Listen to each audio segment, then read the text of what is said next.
नमस्कार प्रिय छात्र और छात्राएं, कुछ विशेष जानकारी हमने इसमें 5 वीडियो बनाई हैं डिक्टेशन की, जो एक ही संपादकीय पैसेज पर है। उसमें हमने जो 80 की बनाई है उस पर पहले टारगेट करेंगे, फिर 100 की बनाई है उस पर टारगेट करेंगे, फिर 120 की बनाई है फिर उस पर टारगेट करेंगे, फिर 140 की बनाई है उस पर टारगेट करेंगे, फिर 160 की बनाई है उस पर टारगेट करेंगे। इसी क्रम से अगर आप टारगेट करते रहेंगे तो आपकी स्पीड बढ़ती जाएगी। और मेरा कहना है कि कम से ज़्यादा की ओर बढ़ें, और जो आपको सब चिन्ह समझ नहीं आते हैं वो हमारे व्हाट्सएप पर आप पूछ सकते हैं। धन्यवाद। Ready, start. कोरोना की जांच और उपचार की एक सुनिश्चित, सर्वमान्य और सुगम व्यवस्था बनाकर ही उसके प्रति उपजे भय को कम किया जा सकता है। कोरोना मरीजों की बढ़ती संख्या के बीच ये राहत की बात है कि संक्रमण का पता लगाने के लिए अब रोजाना 2 लाख से अधिक टेस्ट हो रहे हैं। यह सिलसिला न केवल कायम रखना चाहिए बल्कि कोशिश यह की जानी चाहिए कि टेस्ट की संख्या और अधिक बढ़े। ज़्यादा से ज़्यादा टेस्ट करके ही कोरोना संक्रमण को फैलने से रोकने में मदद मिलेगी, लेकिन केवल इतना ही पर्याप्त नहीं। आवश्यक यह भी है कि इसके बारे में पूरे देश में एक समान व्यवस्था बने कि किसकी जांच होनी है और उसके पश्चात किसे घर पर क्वारंटीन होना है और किसे अस्पताल में भर्ती होना है।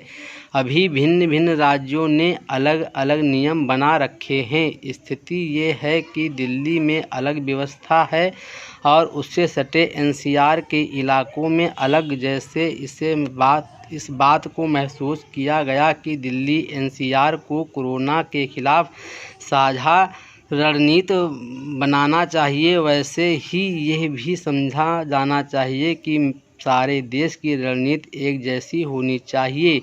केंद्रीय स्वास्थ्य मंत्रालय और साथ ही आईसीएमआर को ये सुनिश्चित कराना होगा कि उसके दिशा निर्देश पर अलग अलग तरीके से अमल ना हो, क्योंकि जब ऐसा होता है तो लोगों के बीच केवल भ्रम ही नहीं फैलता बल्कि उन्हें अनावश्यक परेशानी का सामना भी करना पड़ता है। ये परेशानी कई बार मानसिक तनाव का कारण भी बनती है और स्वास्थ्य तंत्र की बदनामी का भी। ये देखने में आ रहा है कि कभी लोगों को ज़रूरत न होते हुए भी अस्पतालों में भर्ती होना पड़ता है, तो कभी ज़रूरत पड़ने पर भी भर्ती होने के लिए इंतज़ार करना पड़ता है। यह न केवल कष्टकारी है बल्कि इससे अन्य लोग अनावश्यक रूप से चिंतित होते हैं। इसका कोई मतलब नहीं कि एक जैसी स्थिति से 2-4 लोगों में से कोई तो घर पर रहकर अपनी देखभाल करने की सुविधा हासिल करे और कोई अस्पताल में भर्ती होने के लिए बाध्य हो।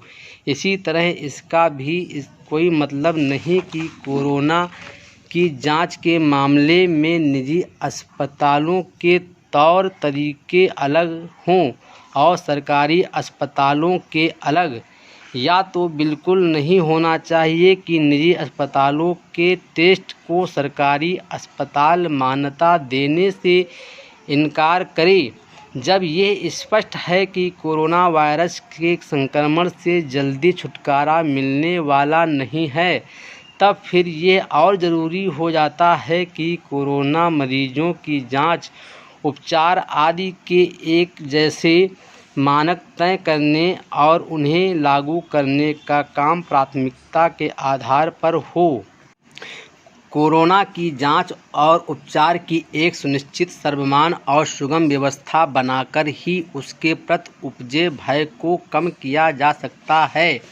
कोरोना से आसानी से छुटकारा मिलने वाला नहीं, तब समझदारी इसी में है कि उससे बचने के तौर तरीकों को जीवन का हिस्सा बना लिया जाए। केंद्रीय स्वास्थ्य मंत्रालय की ओर से दी गई यह जानकारी एक बड़ी राहत देने वाली है कि कोरोना के एक्टिव केस के मुकाबले संक्रमण से मुक्त हो चुके लोगों की संख्या अधिक दर्ज हो गई है। ऐसा पहली बार हुआ है और इसका मतलब है कि कोरोना मरीजों के ठीक होने की दर 50% से ज़्यादा हो गई है। यह अच्छी खबर इस आशा का संचार करने वाली भी है कि हम कोरोना के खिलाफ लड़ी जा रही जंग को जीतने में कामयाब होंगे। कामयाबी पाने के अलावा और कोई उपाय भी नहीं है। इस कठिन लड़ाई को हर हाल में जीतना ही होगा। कोशिश ये होनी चाहिए कि इस लड़ाई को जल्द से जल्द जीतने में सफलता मिले। इस सफलता के लिए केंद्र और राज्य सरकारों के साथ साथ उनकी विभिन्न एजेंसियों को तो लगातार सजगता का परिचय देना ही होगा। इसके साथ ही आम जनता को भी सावधानी बरतनी होगी। निश्चित रूप से कोरोना के कहर से डरने की ज़रूरत नहीं, लेकिन इसका यह भी मतलब नहीं कि उन ज़रूरी उपायों की अनदेखी की जाने लगे जो संक्रमण से बचे रहने अथवा उसके प्रसार को रोकने में सहायक है। कोरोना से संक्रमित लोगों की तुलना में संक्रमण से छुटकारा पा चुके लोगों की अधिक संख्या के आधार पर इस नतीजे पर नहीं पहुंचा जाना चाहिए कि खतरा टल गया। इससे इनकार नहीं कि कोरोना का संक्रमण अभी जारी है और कुछ शहरों में संक्रमण की रफ्तार चिंताजनक है, लेकिन यह अत्यंत उल्लेखनीय है कि अपने देश में मरने वालों की संख्या बहुत कम है। बड़ी आबादी के साथ जनसंख्या के घनत्व और कमज़ोर स्वास्थ्य ढांचे के बावजूद यदि अन्य देशों के मुकाबले भारत में कोरोना का शिकार बने लोगों की संख्या कहीं कम है, तो इसका मतलब है कि या तो जलवायु ने भारत की मदद की अथवा यहाँ के लोगों की जीवन शैली ने या फिर उनकी रोग प्रतिरोधक क्षमता ने। निसंदेह ये मानने के भी पर्याप्त कारण हैं कि समय रहते लॉकडाउन ने भी अनुकूल परिणाम दिए। जैसे लोगों की जान बचाने के लिए लॉकडाउन ज़रूरी था, वैसे ही जीविका के साधनों को बल देने के लिए उससे निकलने का प्रक्रिया शुरू करना भी।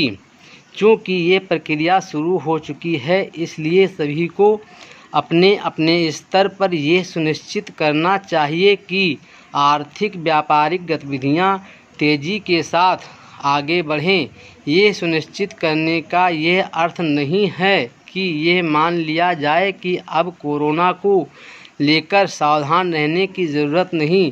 जब ये दिख रहा है कि कोरोना से आसानी से छुटकारा मिलने वाला नहीं, तब समझदारी इसी में है कि उससे बचने के तौर तरीकों को जीवन का हिस्सा बना लिया जाए। Full stop.